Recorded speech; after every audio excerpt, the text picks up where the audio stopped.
Imagine stepping into a bustling Japanese elementary school during lunch hour.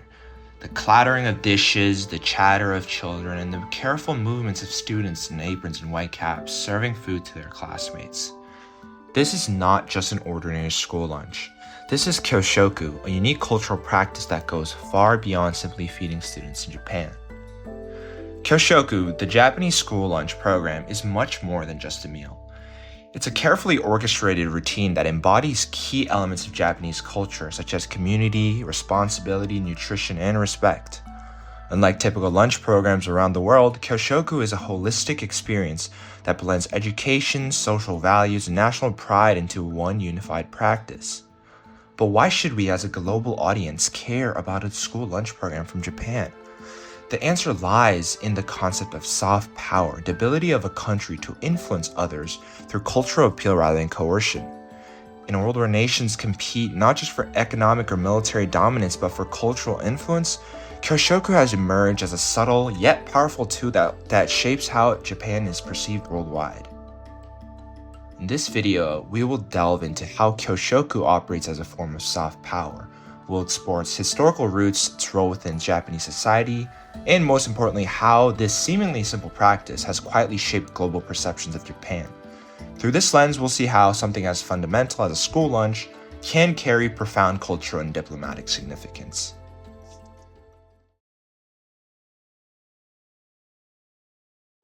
To truly understand the cultural significance of Kyushoku, we must first trace its origin back to a pivotal moment in Japan's modern history. Kyushoku, the Japanese school lunch program, did not emerge overnight, but rather it developed out of a necessity and a profound commitment to the well-being of future generations. The story begins in the late 19th century during Japan's rapid modernization period known as the Meiji era from 1868 to 1912. At this time, Japan was striving to transform itself from a feudal society into a modern national state capable of standing along Western powers. Education became a crucial focus, and along with it, the welfare of school children. However, malnutrition was rampant, especially in rural areas.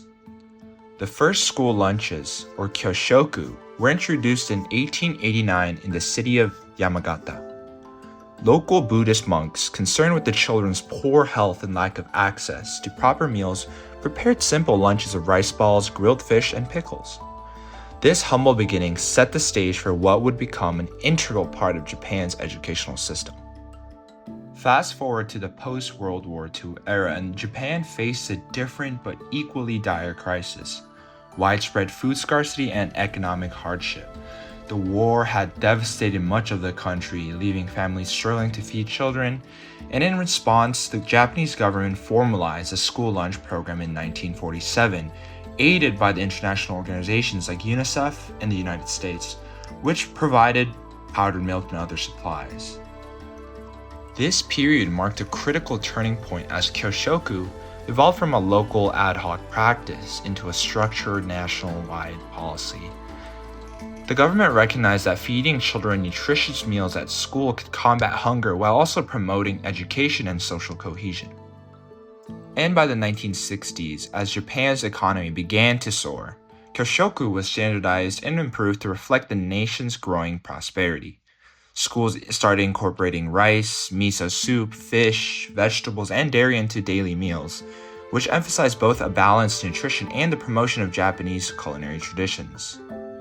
The philosophy behind Kyushoku also began to take shape during this era. It wasn't just about feeding hungry children, it was about teaching responsibility, cooperation, and gratitude. Students took turns preparing and serving meals, fostering a sense of community and a shared effort. And this collective spirit will come to define the program as much as the food itself. And by the 1980s, Kyushoku had become more than just a school meal. It was a reflection of Japan's commitment to education, public health, and social harmony. And today, Kyushoku continues to adapt to modern challenges, including dietary needs and sustainability, while retaining its core values that have, endured over a century.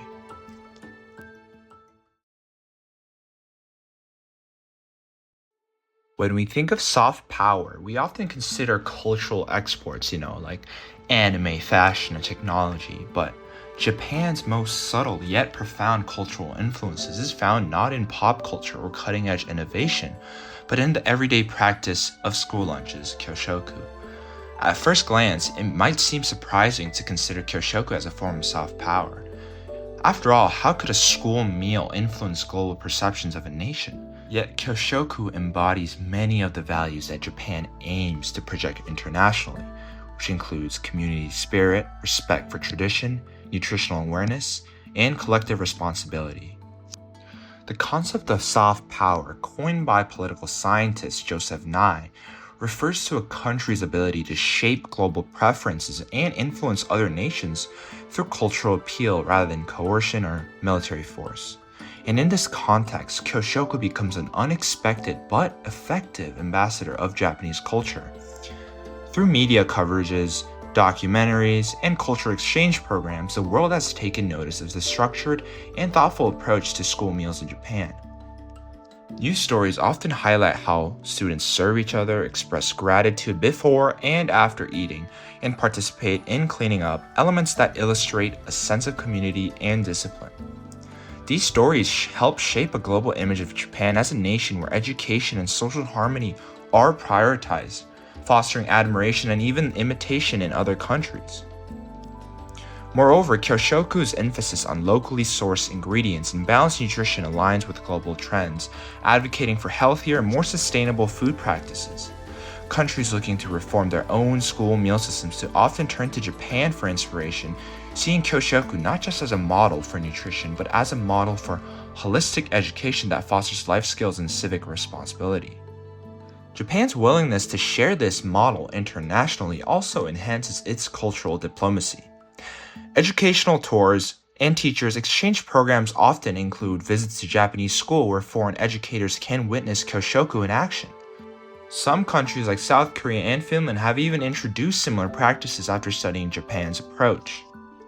And on a deeper level, Kyushoku subtly challenges the notion of individualism that is prevalent in many Western cultures. By emphasizing communal effort and shared responsibility, it offers an alternative paradigm of success that's actually grounded in collective well-being rather than just personal gain. And this notion of a community first really resonates with audiences who are increasingly critical of hyper-individualistic social models. And furthermore, the visual portrayal of Kyushoku in global media reflects Japanese values of cleanliness, order, and respect for food, which are qualities that the country is keen to promote as part of its national identity. And as a result, Kyushoku doesn't just serve food. It serves as a cultural message, one that says Japan really values discipline, balance, and care in both public and private life.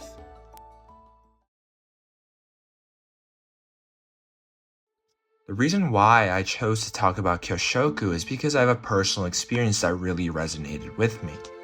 I still remember the excitement I felt when I found out that my middle school in Korea was organizing a trip to a Japanese school.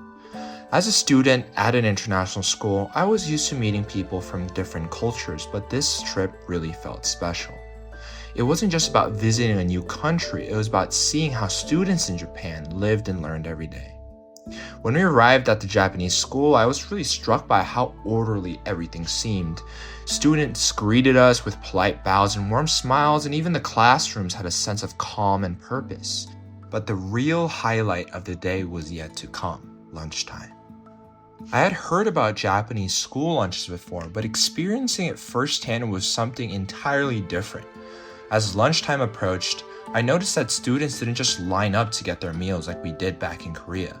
Instead, they transformed into little chefs and servers, putting on masks, white aprons and caps, and they started setting up the tables, carefully laying out the trays, and serving food to their classmates with such care and precision. And it was nothing like the chaotic cafeteria scenes I was used to back in Korea. One of the Japanese students actually invited me to help serve the rice, and although I was really nervous at first, they really guided me with patient smiles. It was so amazing to actually see how everyone took turns serving one another and how no one touched their food until all the dishes were in place. Once we were all seated, a student leader stood up and led the class in a short, heartful praise of gratitude, yelling "Itadakimasu," and it wasn't just a word, it was a reminder to appreciate the meal and the effort that went to prepare it. And as we dug into the meal, which was rice, miso soup, grilled fish, and a side of vegetable, I was really struck by how delicious and balanced it was. I wasn't just eating food, I was experiencing a culture that valued nutrition and community. And even as a middle schooler, I could sense that this wasn't just about lunch, and it was more about learning, responsibility, being grateful, and respect. I was more used to my Korean lunch, which consisted of, mac and cheese and things like that. And after we finished eating, I expected everyone just to leave their trays and go like we did back at home. But instead, the same students who had served the food started cleaning up. And everyone pitched in and they started stacking trays, wiping tables, and even sorting food waste. And there was no grumbling or complaining. Everyone was understanding, and it was just part of the routine. And when it was time to leave, I couldn't help but feel a bit changed. Kyushoku wasn't just about a lunch program. It was really a lesson in cooperation and mindfulness, and it really made me think how different we approach meals and communal tasks back at my own school. And I left that day not only with a full stomach, but with a new appreciation for how something, as simple as a school lunch could really reflect a culture's deeper values. And that experience stayed with me long after I returned to Korea. And even today, I still think about how Kyushoku taught me that, food isn't just about eating. It's about coming together, sharing responsibilities and showing gratitude. And that day, I really learned something. That wasn't just about Japanese school lunches. I really thought I learned a way of life.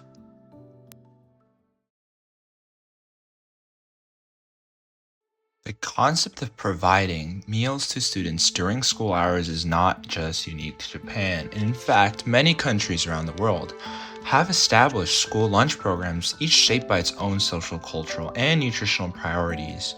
And while Kyushoku's structured and community-focused approach is unique, it shares a common goal with school meal programs worldwide that promote health, nutrition, and social well-being.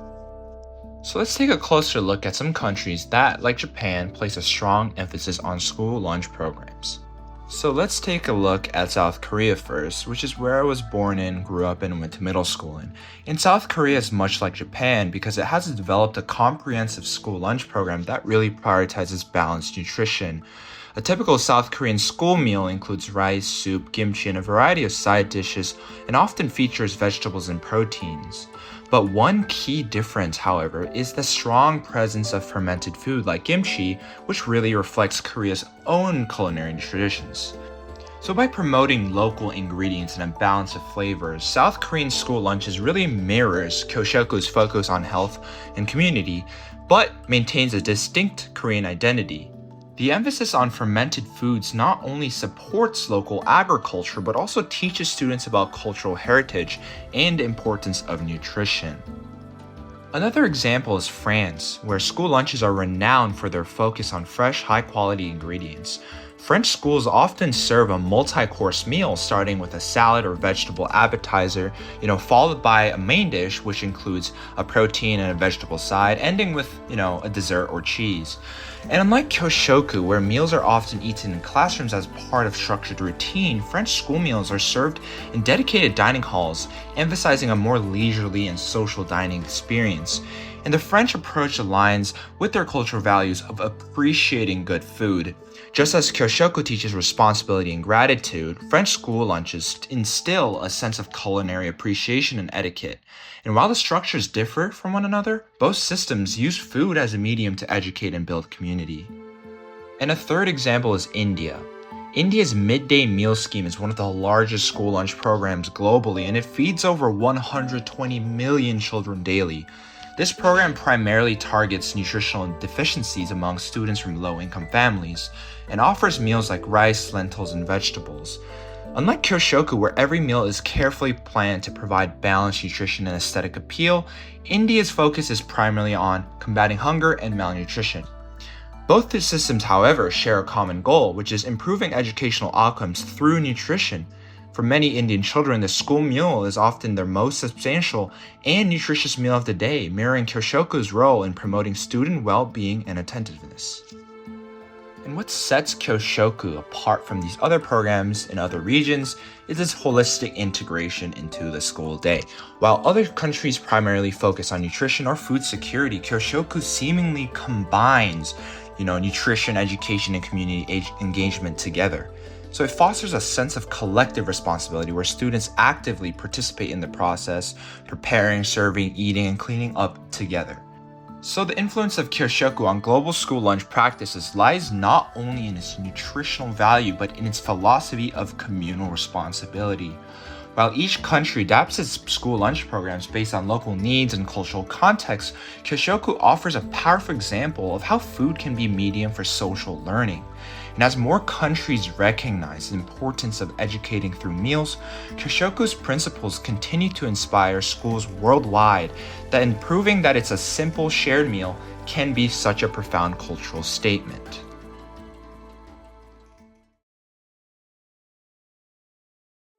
So, in the end, Kyoshoku is much more than just a school lunch. It's really a cultural practice that embodies the values of community respect and holistic well-being. And through its structured, thoughtful approach, Kyoshoku not only nourishes the body, but also cultivates responsibility and social harmony among students.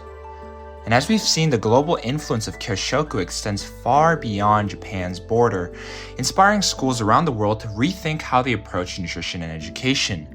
Whether in South Korea, France, or India, countries are recognizing that a shared meal can teach essential life skills, build community, and reflect cultural values. By seamlessly blending nutrition, education, and tradition, Kyoshoku really serves as a powerful example of soft power in action and reminds us that even the simplest practices can have such a profound impact, shaping not just the minds of students but also the way the world views Japan.